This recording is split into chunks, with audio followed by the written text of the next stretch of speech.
እንግዲህ ሁለቱ የሀገራችን ብርቅዬ ቅርሶች ሰላምና ሉሲ ወደ ቼክ ሪፐብሊክ ፕራግ ከተማ የቼክ ብሔራዊ ሙዚየም በጊዜያዊ ኤግዚቢሽን እንዲታዩ ከ2024 ጀምሮ ነው ቅድመ ዝግጅቱ የጀመረ ማለት ነው።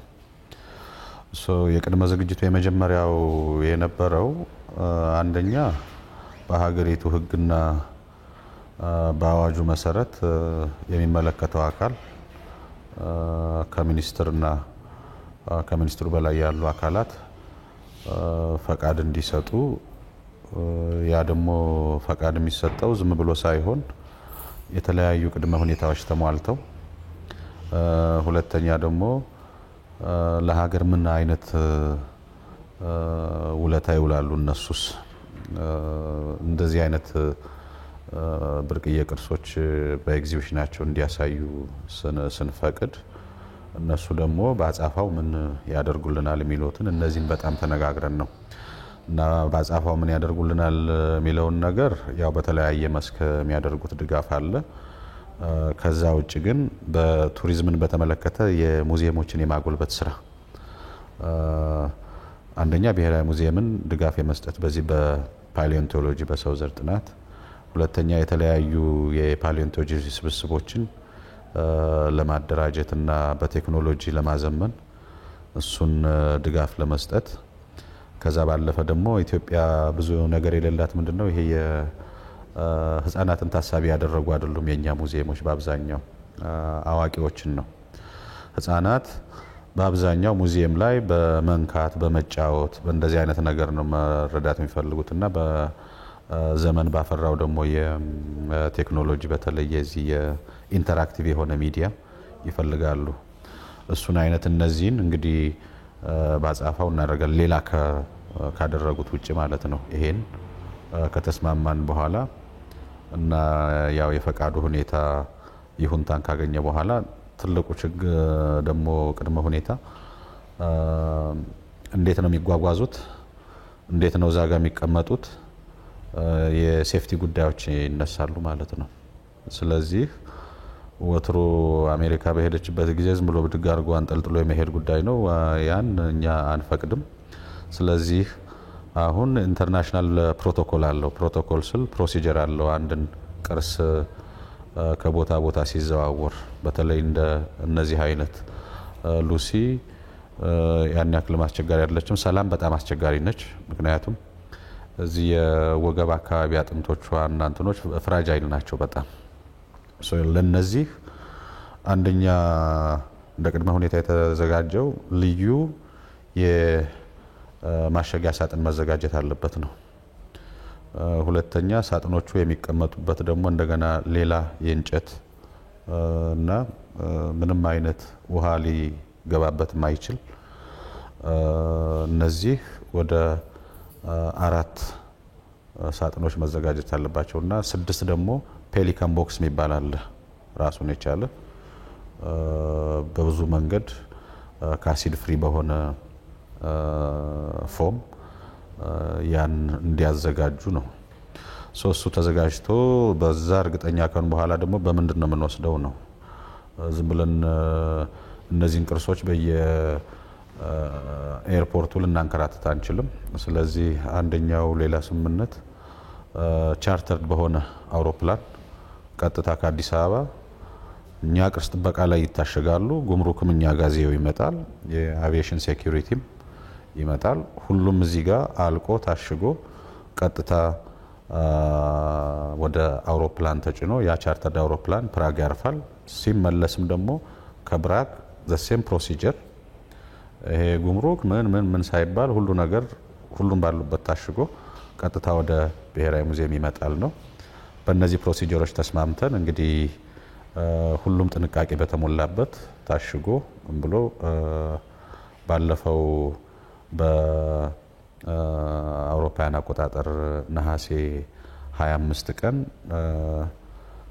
ፕራግ ላይ ልትታይ ትችላለች። ሁለቱም እንዲታዩ እና ለህዝብ እይታ እንዲቀርቡ የሙዚየሙንም የሴኩሪቲ ሁኔታ አይተናል አስቀድመን ሄደን ገምገመን ማለት ነው። ምን ያክል የሰርቬይለንስ ቦታ አለው፣ ቦታው የሚቀመጡበት የትኛው ነው፣ ሾውኬዙ ከስተም ሾውኬዝ ነው።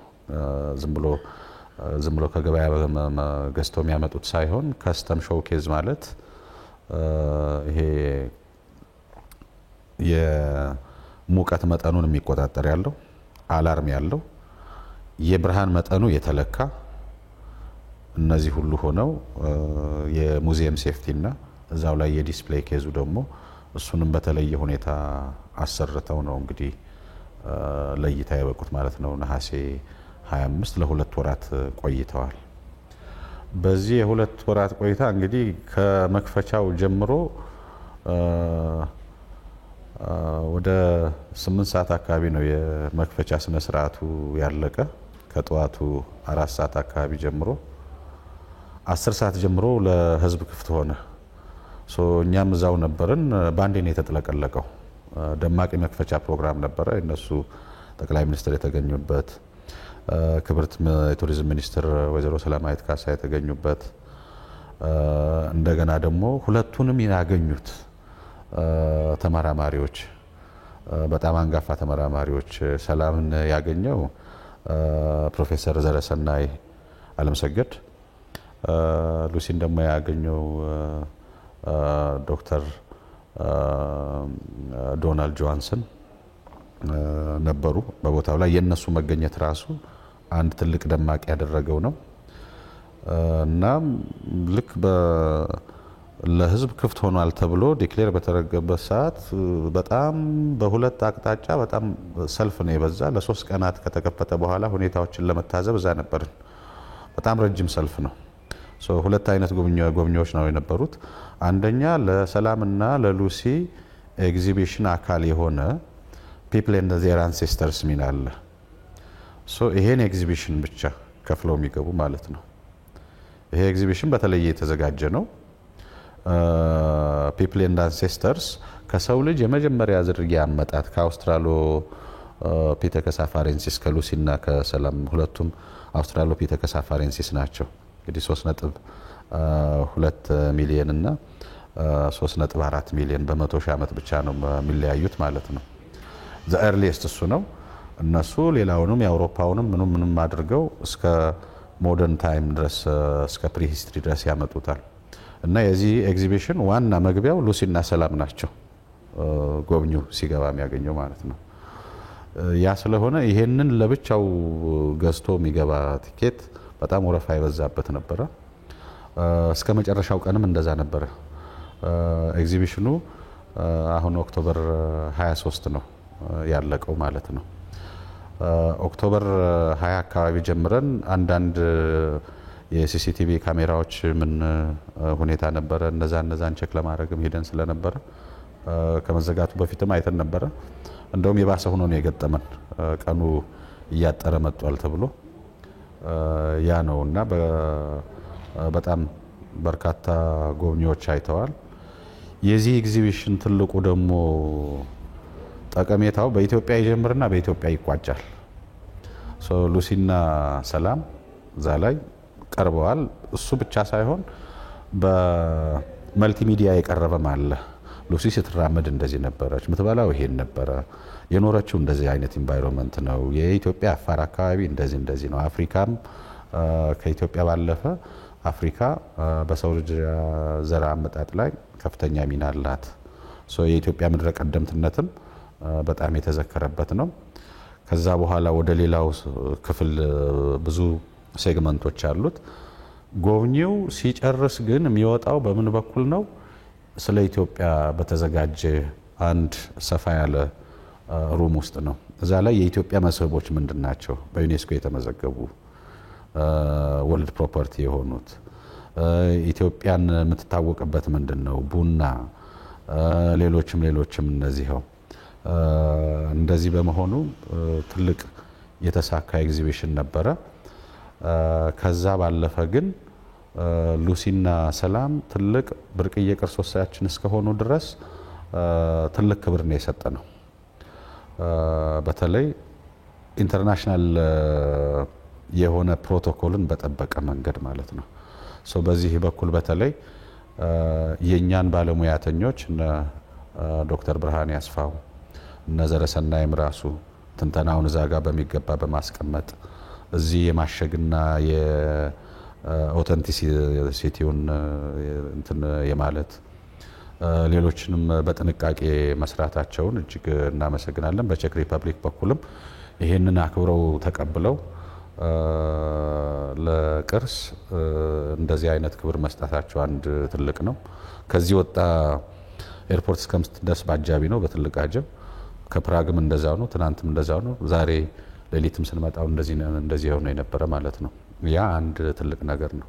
ሁለተኛ ለኢትዮጵያ አየር መንገድ ትልቅ ምስጋና የቻርተርድ አውሮፕላን ፈቅዶ የመጀመሪያውን ጉዞ ወደ ፕራግ በኢትዮጵያ አየር መንገድ መደረጉ ትልቅ ኢምፓክት ነው የፈጠረው። እዛ በጣም በርካታ ጋዜጠኞች ናቸው ኤርፖርት ላይ የጠበቁት። እሱ ምስጋና እናቀርባለን። ሁለተኛ ደግሞ ለቼክ ሪፐብሊክ አየር ኃይል እንደዚህው ትልቅ ምስጋና እናቀርባለን። ምክንያቱም የመልስ ጉዞው ቻርተርድ ፍላይቱ በሲቪሊያን ቢሆንም የቼክ ሪፐብሊክ አየር ኃይል አውሮፕላን ነው ቀጥታ ከፕራግ አዲስ አበባ ያደረሳት ማለት ነው። ይሄ ትልቅ ኢትዮጵያ ለቅርሶቿ መሰጠውን ክብር ምን ማለት እንደሆኑ ደግሞ የቅርስ ክብደታቸውን ያሳየ ነው። ከዛ ውጭ ግን ኢትዮጵያ በጣም ፕሮሞት ተደርገባታለች።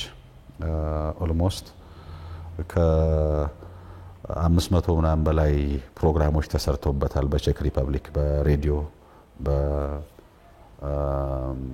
በቴሌቪዥንም በተለያዩ ሚዲያ የሶሻል ሚዲያውን እንግዲህ ተቆጥሮ የሚያልቅ አይደለም። ጥሩ ሞኒተሪንግ አድርገዋል። እሱን ሪፖርት እነሱም ሰጥተውናል። ከዛ ውጪ የአውሮፓ ጋዜጠኞችና ዓለም አቀፍ ሚዲያዎች የአውሮፓ ሚዲያዎችም በጣም ተቀባብለውታል።